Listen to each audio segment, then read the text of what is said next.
tersebut. Ada sebuah kisah menarik nih berhubungan dengan masalah ini. Nabi Idris alaihissalam. Anda pernah dengar Nabi Idris? Nabi Idris itu nabi yang diutus oleh Allah Subhanahu wa taala setelah Nabi Adam. Kurang lebih jaraknya 10 abad lah, 1000 tahun ya diantaranya. Nabi Idris ini orang yang suka sekali ibadah, suka sekali beribadah, luar biasa ibadahnya kepada Allah Subhanahu wa taala. Dan saking cintanya dengan ibadah kepada Allah, senangnya sujud, senangnya ibadah, maka dia minta agar Allah Subhanahu wa taala panjangkan umurnya, gitu kan, supaya dia tetap dalam ibadahnya, supaya dia tetap dalam ibadahnya. Apa yang terjadi teman-teman sekalian pada saat itu? Dia pernah bertemu dengan malaikat Jibril dan dia berkata, "Wahai Jibril, saya ingin kau sampaikan pesanku kepada malaikat maut, agar nanti kalau saatnya tiba ajalku, diterlambatkan." Maksudnya, ada sebuah hadis juga menjelaskan masalah ini ya. Tidak ada nabi-nabi ya, kecuali pada saat mereka mau meninggal ditawarkan oleh Allah Subhanahu wa taala untuk diperpanjang umurnya. Maka dia titip pesan kepada Jibril. Jibril mengatakan, "Kenapa kau tidak tanya langsung kepada malaikat maut?" Kata Yunus, "Saya ingin bertanya langsung, tapi bagaimana caranya saya bertemu?" Gitu. Kata Jibril, "Saya akan membawamu." Dibawalah. Ringkas cerita Nabi Idris alaihissalam diangkat, dibawa ke langit. Di langit pertama nggak ditemukan malaikat maut. Naik ke langit kedua tidak ditemukan malaikat maut. Langit ketiga tidak ditemukan. Langit keempat ditemukan malaikat maut. Begitu ketemu, berkatalah pada saat itu Jibril alaihissalam, "Wahai malaikat maut, sesungguhnya bersamaku Idris, Nabi Allah di muka bumi yang saleh, dan dia minta untuk bertemu denganmu, ada hajat yang dia ingin sampaikan." Tiba-tiba malaikat pun mengatakan, "Subhanallah, walhamdulillah, wala ilaha illallah, wallahu akbar." Malaikat pun bertasbih, dalam sebuah riwayat sahih dikatakan. Dia bertasbih. Lalu kata Jibril, "Kenapa kau bertasbih?" Dia bilang, "Maha suci Allah. Allah memerintahkan saya di saat ini, beberapa detik setelah ini, beberapa saat setelah ini, untuk mencabut nyawanya Idris di langit keempat. Dan saya berpikir, bagaimana saya bisa mendatangkan Idris naik ke langit keempat, sementara Idris ada di muka bumi. Tapi maha kuasa Allah, Allah mengajak Idris, kau mengajak Idris bersama menaik ke langit keempat ini." Dan akhirnya Jibril mengatakan, "Sisa berapa umurnya?" Kata malaikat maut, "Beberapa saat lagi." Maka meninggallah Nabi Idris pada saat itu. Dan kuasa Allah SWT, Allah mengatakan, "Wa rafa'nahu makanan aliyya," tentang Idris alaihissalam di dalam surah Maryam, dan kami tinggikan kedudukannya. Maksudnya adalah salah satu maknanya dimatikan di atas langit, dan akhirnya setelah meninggal pun dia tetap di langit keempat. Makanya Nabi SAW waktu Isra Mi'raj bertemu dengan Idris alaihissalam di langit keempat ya. Jadi kalau mati datang pasti. Dan bahkan dalam sebuah hadis dikatakan, Allah Subhanahu wa taala kalau ingin mencabut ruh seorang hamba di sebuah tempat, maka Allah buat dia punya hajat di tempat itu, lalu dicabutlah nyawanya. Itulah teman-teman sekalian.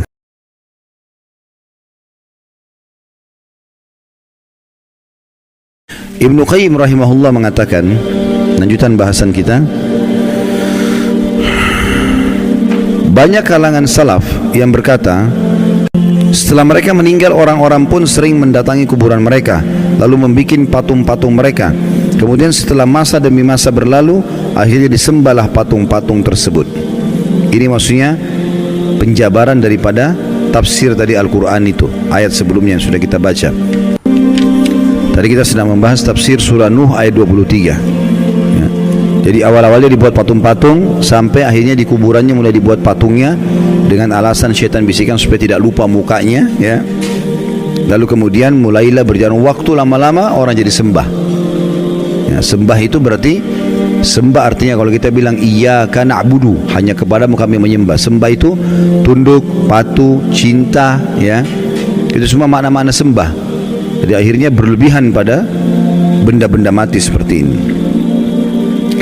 Diriwayatkan dari Umar radhiyallahu anhu bahwasanya Rasulullah sallallahu alaihi wasallam bersabda dalam hadis Bukhari Muslim, "La tatruni kama atratin nasara ibn Maryam, innama ana abdun faqulu abdullahi wa rasuluh." Jangan pernah kalian berlebihan dalam memujiku sebagaimana orang-orang Nasrani telah berlebihan memuji Isa putra Maryam. Aku hanyalah seorang hamba, maka katakanlah hamba Allah dan Rasulnya ya. Jadi Nabi Isa itu dulu alaihissalam, kaumnya awal menganggap dia nabi, manusia biasa. Awalnya Hawariyun, sahabat-sahabatnya dulu begitu. Berjalan waktu, mereka mulai menganggap Isa ini manusia suci dan lahir tanpa ayah, berarti dia anaknya Tuhan. Mulai pindah ke situ. namanya gulu, berlebihan. Akhirnya memposisikan Nabi Isa alaihissalam bukan lagi pada posisinya sebagai utusan Allah saja, tapi sudah luar biasa, sampai pada tingkat yang menganggap Isa dan ibunya Maryam alaihissalam adalah Tuhan. Awalnya tidak, tapi lama-lama ke situ. Awalnya cuma ini orang soleh, ini nabi. Akhirnya mulailah diinterpretasikan, dijabar-jabarkan. Nah, ini kayaknya dia lahir tanpa ayah, berarti anaknya Tuhan nih. Nah, berarti ya, supaya kita tidak lupa buat patungnya. Sekarang orang Nasrani banyak tidak sadar, mereka bukan lagi sembah Allah, bukan juga bahkan sembah Nabi Isa, tapi sembah apa? Patung. Ditaruh patung di situ, mengatakan itu patung Nabi Isa, patung Maryam. Patung, gak ada hubungannya sebenarnya, tapi seperti itu. Dan apa bedanya dengan kaumnya Nabi Nuh yang tadinya buat patung, awal-awal diminta-minta, lama-lama akhirnya disembah gitu. Sementara Nabi Isa alaihissalam berlepas tangan dengan itu ya. Saya nggak tahu sudah pernah saya bacain belum dalam surah Al-Maidah ayatnya. Belum. Kita buka sekarang Al-Maidah. Kita lihat bagaimana Nabi Isa alaihissalam nanti pada hari kiamat itu kalau tidak salah di ayat 116 ya. Bagaimana Nabi Isa alaihissalam nanti dihakimi oleh Allah. Maksudnya Allah subhanahu wa ta'ala akan mengajak bicara Isa di depan makhluk semuanya, terutama pengikutnya yang menganggapnya sebagai Tuhan. Sudah buka 116? Baik, saya bacakan. A'udzubillahi minasyaitonirrajim. Wa idz qala Allahu ya Isa ibn Maryam anta qulta lin-nasi ittakhiduni wa ummi ilahaini min dunillah qala subhanaka ma yakunu li an aqula ma laysa li bihaqq in kuntu qultuhu faqad alimta ta'lamu ma fi nafsi wa la a'lamu ma fi nafsik innaka anta 'allamul ghuyub. Dan ingatlah ketika Allah berfirman, hai Isa putra Maryam, maksudnya nanti hari kiamat nih, di depan orang-orang semua, apakah engkau mengatakan kepada manusia, jadikanlah aku dan ibuku dua Tuhan selain Allah?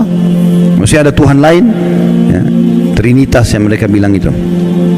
Isa menjawab alaihissalam, maha suci engkau, tidaklah patut bagiku mengatakan apa yang bukan hakku mengatakannya. Jika aku pernah mengatakan, maka tentulah engkau mengetahui apa yang ada pada diriku, dan aku tidak mengetahui apa yang ada pada diri engkau. Sesungguhnya engkau maha mengetahui perkara-perkara yang gaib. Lalu Nabi Isa mengatakan 117-nya, ma qultu lahum illa ma amartani bihi an i'budullaha rabbi wa rabbakum wa kuntu alaihim syahidan ma dumtu fihim falamma tawaffaitani kunta antar raqib alaihim wa anta ala kulli syai'in syahid.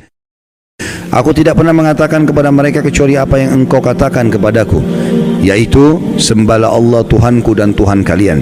Ini ajaran Nabi Isa AS kepada orang-orang Nasrani. Enggak pernah dia bilang, jadikan saya sebagai anak Tuhan, jadikan ibu saya sebagai Tuhan. Dan aku menjadi saksi terhadap mereka selama aku berada di antara mereka. Maka setelah engkau wafatkan aku, engkau lah yang mengawasi mereka, dan engkau adalah maha menyaksikan atas segala sesuatu. Jadi nanti pada hari kiamat, pernyataan Allah subhanahu wa ta'ala yang akan disampaikan kepada Isa alaihi salatu wassalam. Dan Nabi SAW mengatakan, jangan pernah kalian berlebih-lebihan dalam memujiku, sebagaimana orang-orang Nasrani telah berlebih-lebihan memuji Isa putra Maryam. Aku hanyalah seorang hamba, maka katakanlah hamba Allah dan Rasulnya, ya, Abdullahi wa Rasuluh. Juga sabda Nabi SAW di dalam hadis riwayat Imam Ahmad, Tirmidzi, Ibnu Majah dari Ibnu Abbas radhiyallahu anhuman, bahwasanya Rasulullah SAW bersabda, iyyakum wal ghulu fa inna ma ahlaka man kana qablakumul ghulu. Jauhilah oleh kalian sikap berlebihan, karena sungguhnya sikap berlebihan itu yang telah menghancurkan umat-umat sebelum kalian. Jadi ini akan membinasakan, karena kalau ada orang, ada dosa-dosa, ada dua macam Bapak Ibu sekalian ya. Ada dosa syahwat, dosa yang diikuti dengan hawa nafsu, kayak zina, riba, ya, mencuri. Ini orang yang melakukannya tahu kalau dia salah. Semua orang tahu salah. Mukul orang, gunjing, ambil barang orang lain, dia tahu dirinya salah. Jadi lebih mudah taubat. Tapi yang masalah dosa kedua, namanya dosa syubhat. Syubhat semua dalam hidupnya. Dia pikir dirinya ibadah padahal selagi salah. Ini bahaya sekali. Orang nggak tahu masuk dalam syirik, masuk dalam bid'ah. Dia pikir dirinya ibadah padahal sebenarnya salah. Diingatkan, Rasulullah tidak pernah contohkan, nggak apa-apa. Loh, kok nggak apa-apa ini? Gimana caranya nggak apa-apa? Nabimu tidak pernah contohin, nggak apa-apa? Gimana? Sahabat gimana contohin, nggak apa-apa. Ini bahaya sekali, ini resikonya besar ya. Seakan-akan orang mengatakan kalau Rasulullah SAW masih hidup, tidak apa-apa ya Rasulullah, saya kerjain nih. Walaupun anda belum ajarkan. Kira-kira kalau dia bilang begitu depan Nabi, diapain sama Nabi itu? Pasti dia dihardikin. Tidak boleh. Gimana caranya? Ya. Para sahabat saja tidak ada yang berani itu. Ada yang pernah bilang, kan ada beberapa sahabat yang melakukan perbuatan Nabi nggak pernah contohkan. Jangan lupa loh, waktu itu wahyu masih turun. Dan ada dalam sunnah-sunnah Nabi ada namanya kauliyah, perkataan, ada fi'liyah, ada perbuatan, ada takririyah, persetujuan Nabi. Kalau sesuai dengan wahyu, Nabi nggak tegur, Nabi biarin aja. Kalau dilarang, Nabi larang. Karena wahyu lagi proses turun. Kalau sekarang Nabi SAW sudah meninggal, agama Islam sudah sempurna, gitu kan? Untuk apa kita mengatakan boleh kita tambah-tambah? Kan jadi masalah. Syubhat jadi dia. Dia pikir dirinya ibadah padahal lagi salah. Kan ini jadi masalah ini. Habis waktunya bertahun-tahun dalam hal-hal yang tidak ada gunanya, gitu kan? Orang jaga kuburan, di situ dipakai kesyirikan. Orang minta-minta pada jenazah, dianggap dirinya ibadah. Duit ambil dari situ, hidup dari situ. Ini kan masalah ini. Jadi banyak orang subhanallah tidak sadar padahal dia masuk dalam dosa syubhat. Dan ini lebih bahaya karena orangnya susah taubat. Dianggap dirinya benar soalnya. Ini masalah ini, ya. Mudah-mudahan Allah selamatkan kita dari situ. Nabi Ilyas alaihissalam. Nabi Ilyas adalah keturunan Nabi Harun yang keempat. Bapak-bapak masih ingat siapa Nabi Harun? Yaitu adik dari Nabi Musa. Nabi Harun ini adalah satu-satunya nabi yang diangkat menjadi nabi karena diminta oleh Nabi Musa. Sebab Nabi Musa itu kalau bicara omongnya cadel, jadi kurang jelas. Kenapa Nabi Musa cadel? Yaitu ketika kecilnya itu pernah makan bara api. Nah, jadi gara-gara kecilnya masih merangkang begitu, masih merangkak, itu pernah narik jenggotnya Fir'aun lagi pas dimomong, ditimang-timang gitu, jenggotnya Fir'aun ditarik. Fir'aun marah, wah ini yang mau menghancurkan kerajaan saya ini. Akhirnya kemudian diuji mau makan roti atau makan api. Kalau yang diambil roti bunuh, tapi kalau yang dimakan api selamat. Ternyata Nabi Musa oleh malaikat Jibril diarahkan makan api. Nah, gara-gara makan itu lidahnya cadel. Maka ketika Nabi Musa diangkat menjadi Rasul, Nabi Musa berdoa, ya Allah, angkat pula saudaraku yaitu Harun, sebab dia ngomongnya lebih fasih.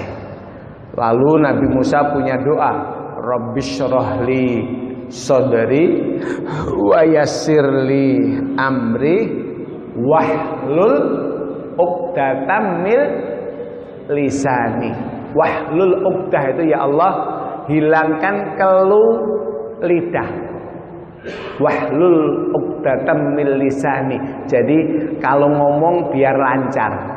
Maka doa ini, Rabbishrahli ini biasanya dipakai oleh MC ya, MC yang mau acara gitu, itu pembukaannya pakai Rabbishrahli supaya lancar. Terus juga untuk para dai, kadang juga khotib ya, itu kalau nggak lancar di atas podium bisa amabadu, nggak bisa ngomong selanjutnya, udah demam panggung namanya ya, masya Allah, amabadu, terusannya lupa. Maka dibaca itu ya, wahlul uqdam. Nah, dari Nabi Harun maka berputra, bercucu, berbuyut. Nah, inilah buyutnya Nabi Ilyas, keturunan Nabi Harun yang keempat. Ia adalah putra Yasin bin Fahhas bin Izar bin Harun. yaitu silsilahnya. Nama bapaknya Yasin, kemudian nama kakeknya Fanhaz, kemudian nama buyutnya Izar, nama apa di atas buyut. Nah ini ya, gantung siwur utek-utek, itu namanya tuh ya, itu. Ia diutus Allah kepada kaum Bani Israel yang kufur, yaitu penduduk Baalbek, sebuah daerah di Libanon. Nah, di mana itu Libanon sekarang? Yaitu kalau kita lihat di atasnya Palestina, yaitu di Libanon, Lubnan, ya, bahasa Arabnya Lubnan, Libanon. Mereka Bani Israel suka menyembah berhala yang bernama Baal.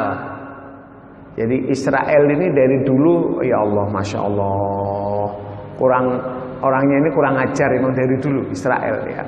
Udah berapa nabi diutus, berubah lagi, kemudian benar berubah lagi. Begitulah. Ketika pada zaman Nabi Musa ditinggal berapa Bapak? Ditinggal 40 hari, balik yang disembah apa? Sapi. Ya Allah. Ini Israel. Terus udah benar. Nah sekarang rusak lagi, nyembah Baal lagi. Nabi Ilyas menyeru kepada Bani Israel agar meninggalkan Baal dan menyembah Allah sebagaimana dijelaskan di dalam Al-Quran. Mari kita baca. A'udzu billahi minasy syaithanir rajim.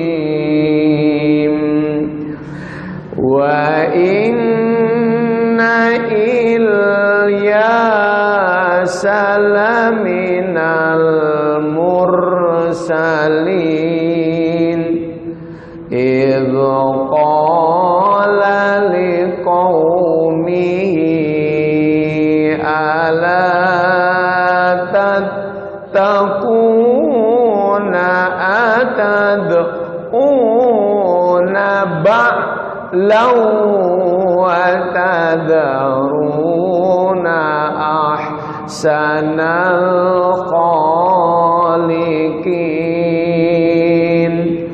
Allahu rabbakum wa rabba abaikumul awwalin. Dan sungguh Ilyas benar-benar termasuk salah seorang rasul. Ingatlah ketika dia berkata kepada kaumnya Bani Israel, mengapa kamu tidak bertakwa? Patutkah kamu menyembah Baal? Nah itu tadi ada kalimat atad'una ba'la. Itu nama patungnya, Ba'la, Baal. Patutkah kamu menyembah Baal dan kamu tinggalkan Allah sebaik-baik pencipta, yaitu Allah Tuhanmu dan Tuhan nenek moyangmu terdahulu.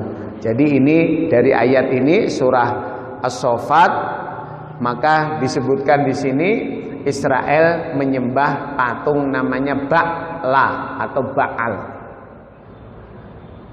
Kaum Bani Israel selalu mendustakan seruan Nabi Ilyas dan selalu durhaka kepada Allah. Maka Allah mendatangkan azab berupa kemarau panjang selama 3 tahun. Masya Allah. Coba kita ini kemarau berapa bulan ya? Allah, dari bulan apa kita nggak ada hujan begini? Ya Allah. Kemarin sampai sholat apa kita? Sholat minta hujan, istisqa. Di beberapa daerah itu diadain istisqa. Di Al-Azhar diadain, di Aceh diadain, di Tegal diadain. Pokoknya minta hujan. Dan alhamdulillah seminggu yang lalu ya ada hujan ya, kira-kira ya. Alhamdulillah ya, lumayan ya. Sebentar tapi ya Allah.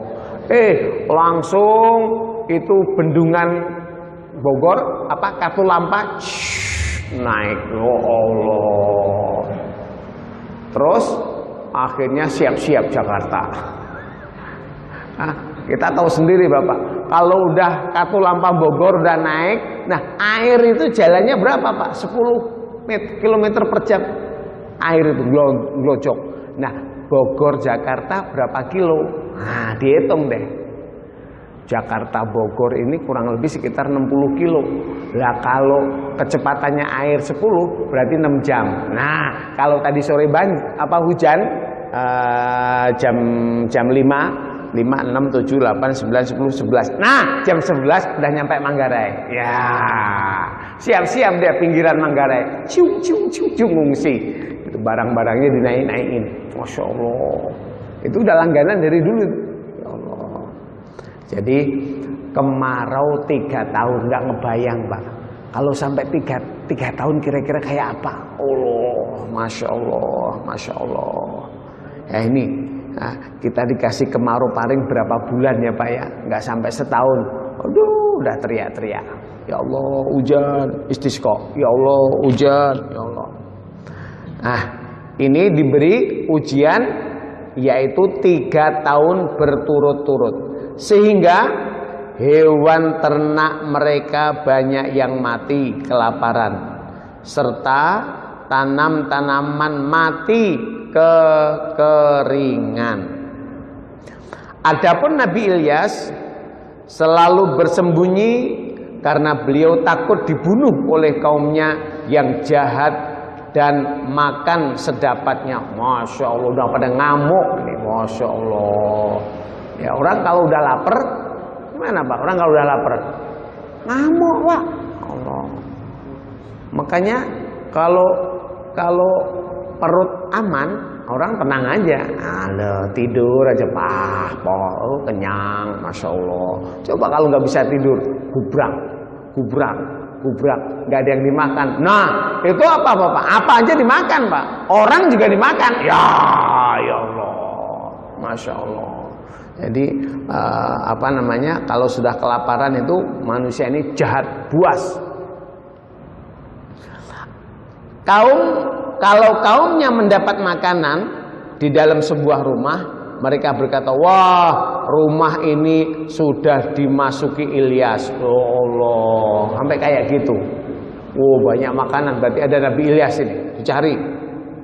Pada suatu saat Nabi Ilyas telah masuk rumah seorang wanita yang mempunyai seorang laki-laki yang bernama Ilyasa. Ini bedanya cuma 1 huruf.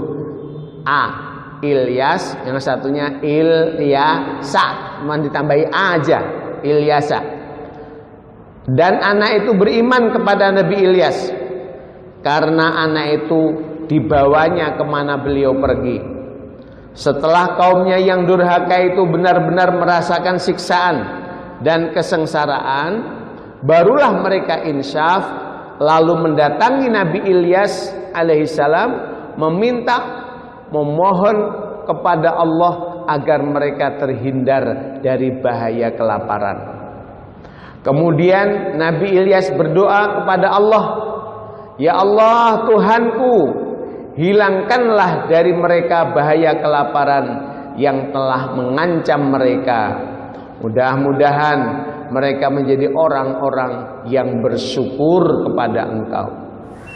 Allah mengabulkan doa Nabi Ilyas. Lalu hujan turun dan tanah ladang menjadi subur serta binatang-binatang berkembang biak dan menurunkan anak-anaknya yang banyak. Ini salah satu mukjizat Nabi Ilyas, yaitu memohon ampun kepada Allah, mendoakan kepada kaumnya turun hujan. Hampir semua nabi punya doa begini. Nabi Muhammad juga begitu. Suatu ketika di Madinah kering, lama nggak hujan, maka para sahabat Ansor datang, ya Rasulullah, mohonlah kepada Allah hujan.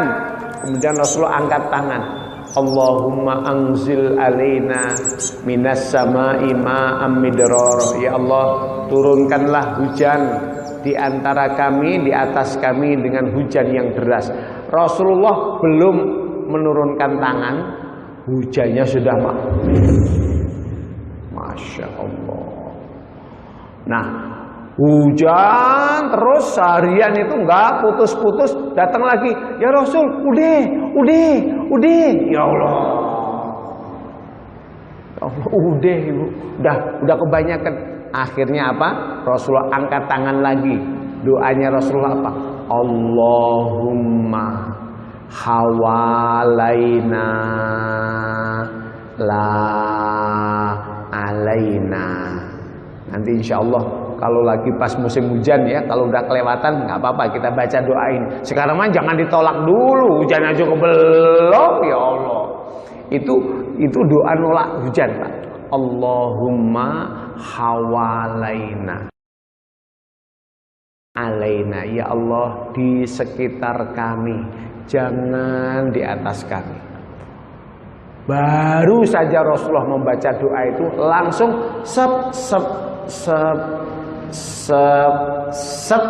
berhenti hujan. Masya Allah. Nah, ini ya, itu mukjizat ya, mukjizat para nabi itu seperti ini. Jadi minta hujan, doanya rajin, ke masjid rajin, wiritan rajin. Begitu udah mulai makmur, lupa lagi. Astagfirullah. Jadi kadangkala apa Bapak dan Ibu saudaraku, Allah perlu apa namanya, jewer kita itu perlu. Nah, karena apa? Kadangkala manusia ini suka lupa. Jadi kalau dikasih ujian sama Allah, artinya apa? Oh, kamu lagi dikangenin tuh sama Allah. Gitu ya. Supaya ya Allah, gitu loh. Allah rindu, Pak, dengan doa kita begitu. Makanya kata ulama sufi, kalau kita diuji sama Allah, itu artinya apa? Kita disayang. Dikasih ujian, dikasih musibah, dikasih penyakit, dikasih macem-macem, itu artinya apa? Allah lagi sayang. Ya Masya Allah, disayang tuh, disayang. Selama kita sabar, maka dosa kita habis. Nah, ternyata lupa, mereka kembali durhaka, bahkan keingkaran mereka melebihi dari yang lalu. Masya Allah. Kemudian mereka disiksa lagi oleh Allah dengan siksaan yang lebih dahsyat. Nabi Ilyas dan Ilyasa sudah pergi lebih dahulu sebelum azab Allah berikan kepada mereka datang.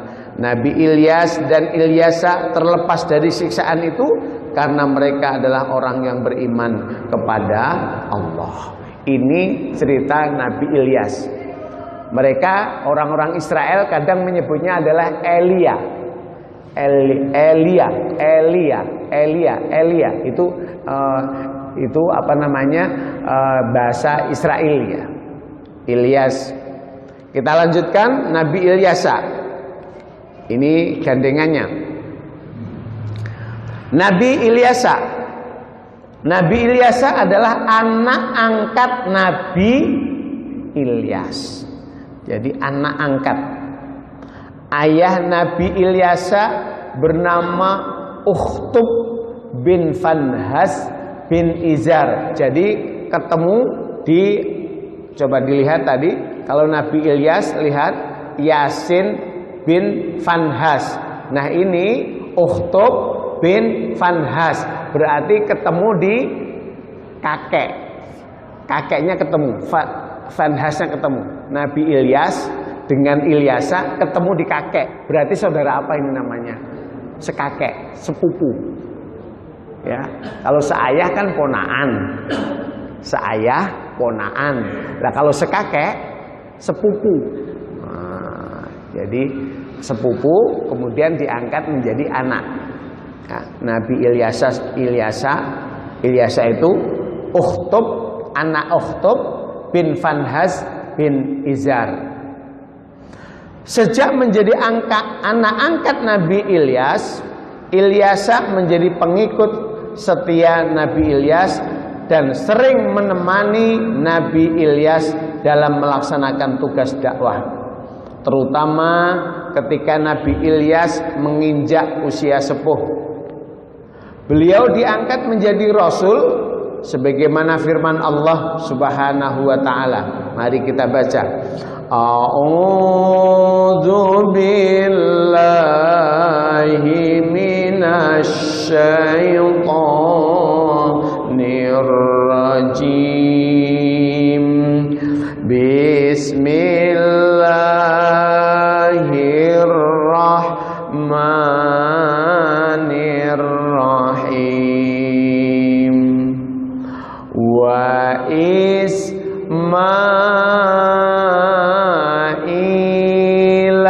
wal Yasa'a wa Yunus wa Luta wa kullan faddalna 'alal alamin. Dan Nabi Ismail wal Yasa'a Nabi Ilyasa wa Yunusa Nabi Yunus wa Luto Nabi Lut. Masing-masing kami lebihkan derajatnya di atas umat yang lain pada masanya. Coba Bapak perhatikan, di sini ada 4 nabi disebutkan. Pertama adalah Ismail. Kita tahu Bapak Ibu, Nabi Ismail adalah putra Nabi Ibrahim. Apa kelebihannya Nabi Ismail? Ini tadi kan dikatakan masing-masing aku lebihkan. Nabi Ismail itu nabi yang terkenal sabarnya. Apa buktinya? Pas mau disembelih ketika ayahnya Nabi Ibrahim mengatakan, wahai anakku, ya abati, wahai anakku, tadi malam ayah ngimpi diperintah nyembelih kamu. Nabi Ismail ngomong, ya abati, hai abah, wahai ayah, if'al ma tu'mar, laksanain aja perintahnya Allah. Potong aja saya. Ya Allah. Ayo, siapa yang berani ngomong gitu? Potong deh saya. Aduh. If'al ma tu'mar, satajiduni, engkau insyaallah akan dapati aku, siapa? Ismail, minas sabirin, termasuk orang yang sabar. Masya Allah. Ini Nabi Ismail. Wal Yasa. Nah, sekarang lagi kita pelajari ini Ilyas. Wa Yunus. Apa ini Bapak dan Ibu? Nabi Yunus. Masih ingat Nabi Yunus yang lalu? Nabi Yunus pernah dakwah di kaumnya. Karena kaumnya bandel, Nabi Yunus pergi, akhirnya naik kapal. Begitu di tengah laut kapalnya goyang, akhirnya dikurangi penumpangnya, termasuk yang harus dicemplungin siapa? Yunus. Masya Allah. Begitu Nabi Yunus dilempar, tuh Allah perintahkan ikan untuk menyambarnya. Wop. Kemudian dibawa ke pinggir laut, kemudian dimuntahkan.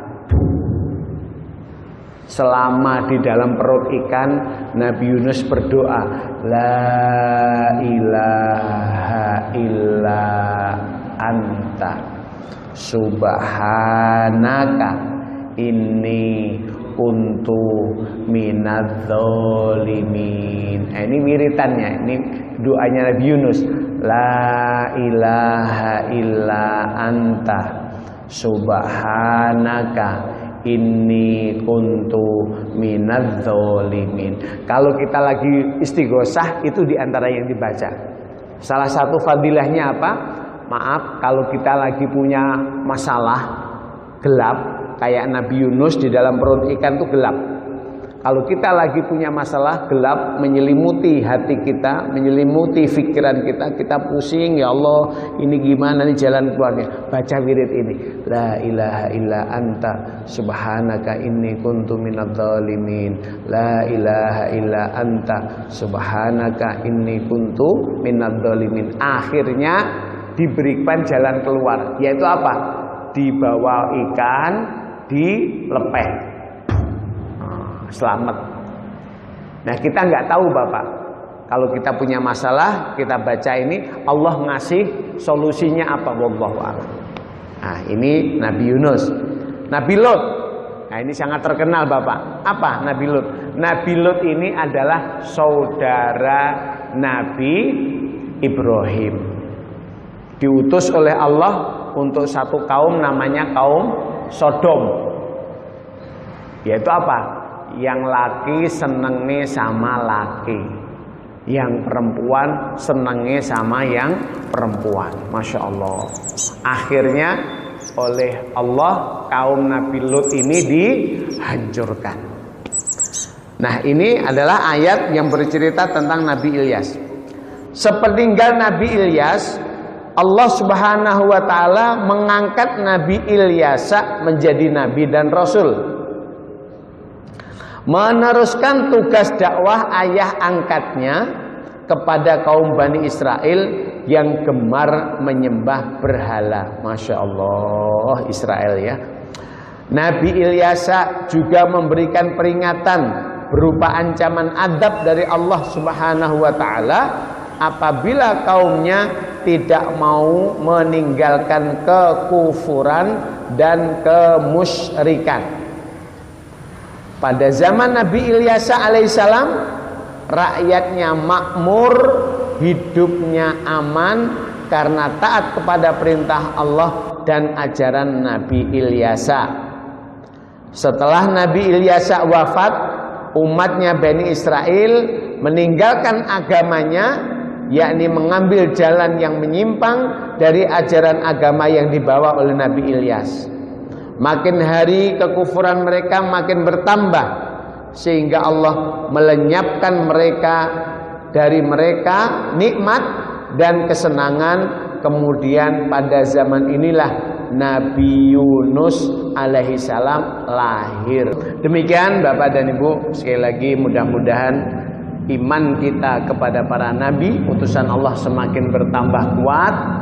Dari kisah-kisah ini bisa kita ambil pelajarannya supaya kita jangan sampai meniru umat-umat yang dahulu, umat-umat yang telah sesat, umat-umat yang jauh dari nilai-nilai agama. Amin. Bismillahirrahmanirrahim. Wal asri innal insana lafi khusrin illalladzina amanu wa amilus solihat wa tawasaw bil haqqi wa tawasaw bis sabri. Shadaqallahul adzim.